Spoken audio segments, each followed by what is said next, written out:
Olá, amigos e amigas, sejam todos muito bem-vindos a mais um vídeo sobre os fundamentos das leis noéticas.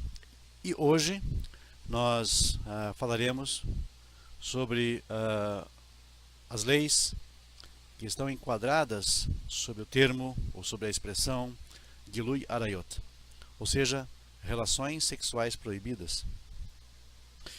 Está escrito na Torá: e deixará o homem seu pai e a sua mãe, e unir-se-á a sua mulher, e serão ambos uma só carne. Bereshit 2:24. De acordo com os sábios, este verso instrui a humanidade com relação a relações proibidas. Urashi comenta que a frase, e portanto deixará o homem seu pai e sua mãe, proíbe o homem de ter relações íntimas com uma mulher que seja esposa de seu pai, ainda que esta mulher não seja a sua mãe. E esta proibição continua em vigor mesmo após a morte do pai, isto é, mesmo numa situação em que esta mulher não seja mais considerada casada. Obviamente isso também se estende à sua mãe biológica. E a frase unir-se-á a sua mulher ensina que a intimidade é apenas permitida com a própria esposa e não com a de outra pessoa. E ainda, a frase a sua mulher denota apenas relação com o sexo oposto e não com o mesmo sexo. E a frase e serão ambos uma só carne exclui todas as demais espécies animais que não são uma só carne com o homem. Então nós percebemos que nessa simples passagem de Bereshit, Urashi explora todos os limites, explora todas as possibilidades e nos explica de forma magistral as minúcias inseridas nessa mitzvah. O Noahide é legalmente proibido de ter intimidades com qualquer um de seus parentes e também com algumas pessoas com as quais não tenha parentesco, da seguinte forma: a mãe, mesmo se a pessoa nasceu como resultado de um estupro ou de uma violação, a irmã paterna ou o irmão paterno, a irmã ou o irmão materno. Sob as normas das 7 leis de Noah, é permitido ter intimidades com indivíduos que já realizaram um casamento após a morte do cônjuge deste ou desta. De acordo com a opinião de alguns eruditos, de alguns sábios, que não constitui, no entanto, a halahá, a lei normativa, isto incluiria aquela que foi esposa do pai e que não seja sua mãe, após a morte do pai. Aqueles da categoria de proibidos também incluímos a esposa do pai, que não é a mãe da pessoa, o irmão da esposa, a irmã da esposa, a nora, a filha adotiva ou a enteada. Na opinião da maioria das autoridades, a mulher que tenha sido esposa do pai é proibida, mesmo após a sua morte, após a morte do pai. E esta proibição incluiria também a mulher que meramente conviveu com seu pai, mesmo que ela não tenha tido intimidades com ele. Isso também inclui aquela que Deus nos livre tenha sido vítima de violência da parte dele, seja por estupro ou sedução, que são relações proibidas, e portanto se poderia questionar a validade neste caso. As outras autoridades que permitem relações com aquela que foi esposa do pai após a morte deste, continuam proibindo relações com a irmã paterna ou materna. É argumentado em nome do Rabi Akiva que todas as relações que são passíveis de pena capital, conforme as leis do Pacto Sinaítico, também são passíveis de pena capital nas normas das leis de Noah. Isto inclui então os relativos, os parentes, que passam a existir por meio do casamento, ou seja, a sogra, o sogro, a nora, etc., o genro, etc. A razão é que, desde que a esposa do pai é proibida, isto se estende e inclui os outros parentes a esta união matrimonial. A sogra, que passa a ser parente devido ao casamento, etc.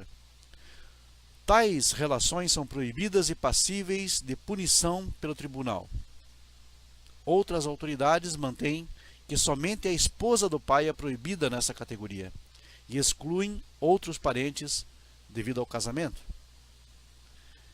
Relações proibidas, além daquelas já mencionadas, são um homem com a esposa de outro, ou um homem com outro homem, ou um homem ou uma mulher com um animal. É proibido ter relações com a esposa de outra pessoa, seja ela esposa de um Noahide ou esposa de um judeu.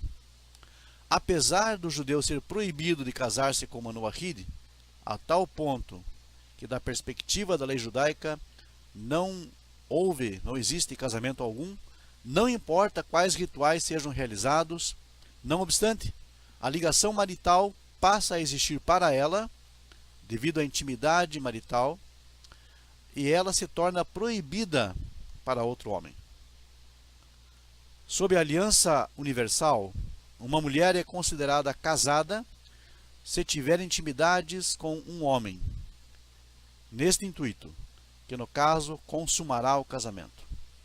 Ou seja, quando se tem relação sexual, quando um casal Noahide tem relação sexual, eles são considerados casados a partir do momento em que notificam ou que dão a entender que assim fizeram para que vivessem juntos.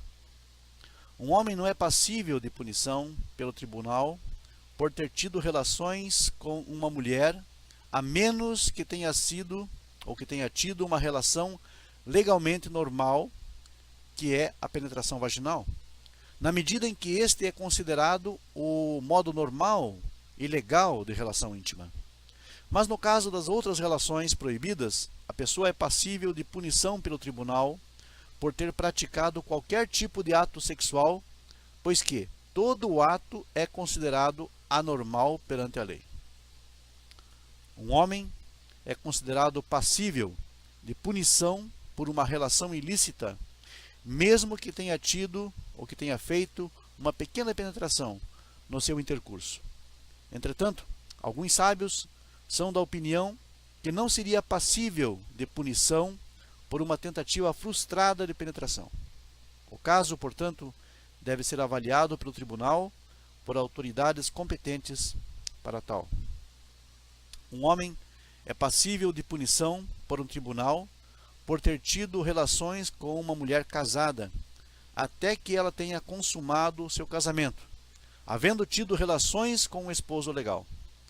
Mas, se a relação houver ocorrido antes da consumação do casamento, ele não é passível de pena capital pelo tribunal. Por esta lei, estamos nos referindo a uma relação entre Noahides. Com relação a um Noahide e uma mulher israelita, não importará se ela consumou ou não o casamento. Ele será passível de pena capital se violar este mandamento. Por quê? Porque a ligação marital no pacto sinaítico não depende da intimidade marital, mas sim do decreto do Beit Din, quando o noivo judeu assina a Ketubá, que é o documento de casamento, na realização da cerimônia de Kiddushim, que é o rito da consagração do matrimônio. Nos tempos da escravidão, um Noahide que designasse uma escrava específica, que fosse esposa de um escravo específico, e tivesse intimidades com ela, ainda que esse Noahide fosse senhor dela, seria passível de pena capital. Apesar de ser escrava, os direitos maritais permanecem a ela, ou seja, pertencem a ela. E ela é considerada então esposa do próximo. Porém, ele não poderia ser condenado até que fosse comprovado que era do conhecimento público que tal escrava era casada. E quando esta escrava se tornava permitida, é a questão. Quando então essa escrava se tornaria novamente permitida?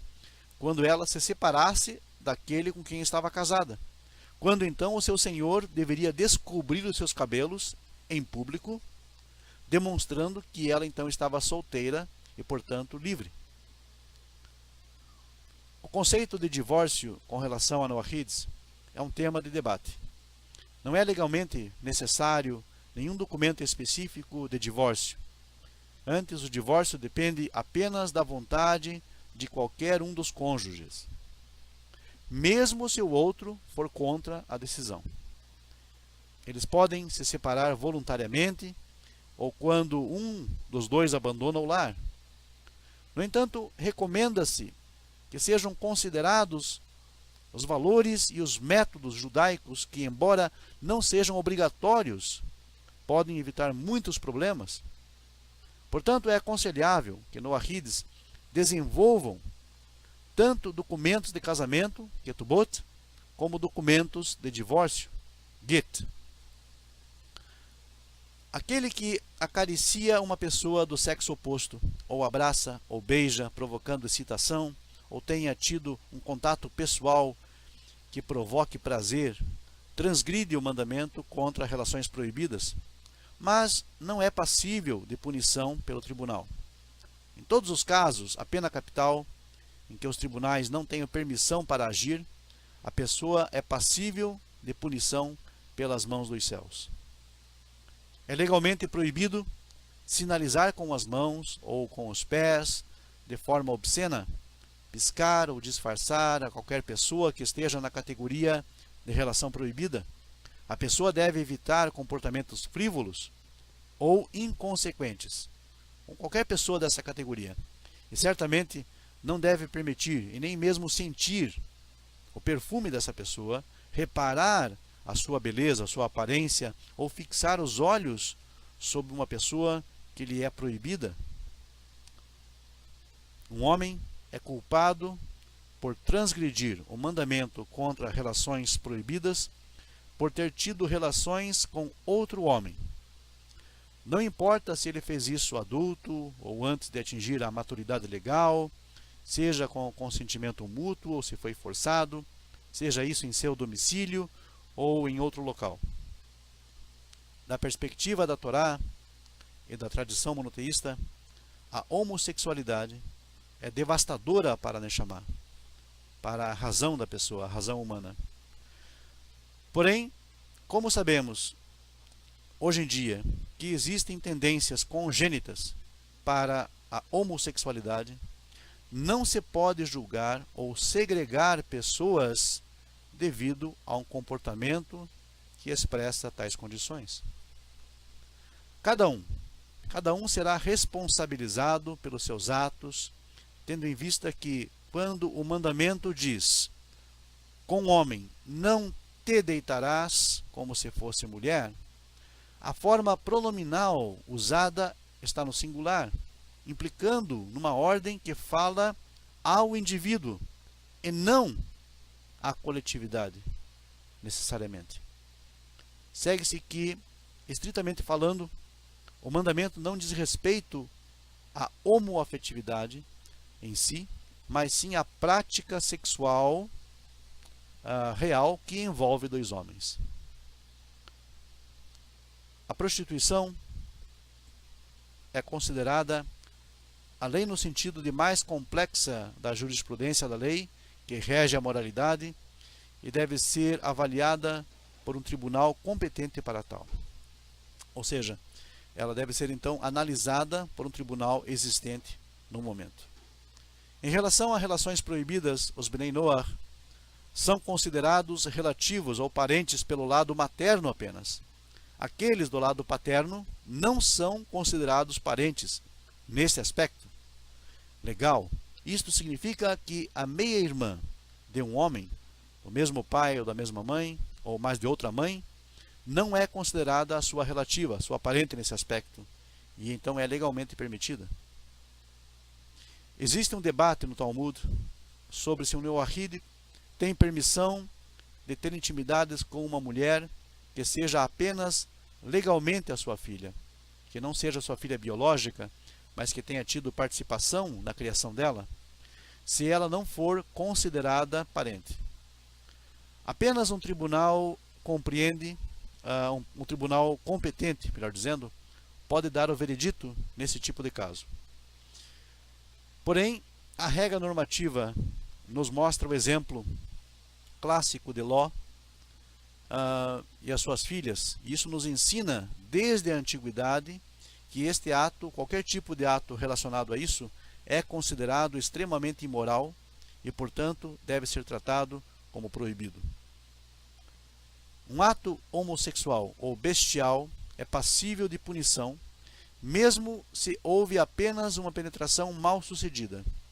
É proibido, sob a aliança universal, castrar qualquer homem, exceto em casos nos quais a vida da pessoa corre alguma espécie de risco, por exemplo, uma remoção de um tumor, etc. E mesmo castrar um animal é proibido. Este aspecto da lei corrobora com as leis de relações proibidas, juntamente com as leis de Eber Minahai, que fala a respeito do membro de um animal vivo, que proíbe a tortura, que proíbe o sofrimento ao animal, sendo um ato que profana as criaturas de Deus.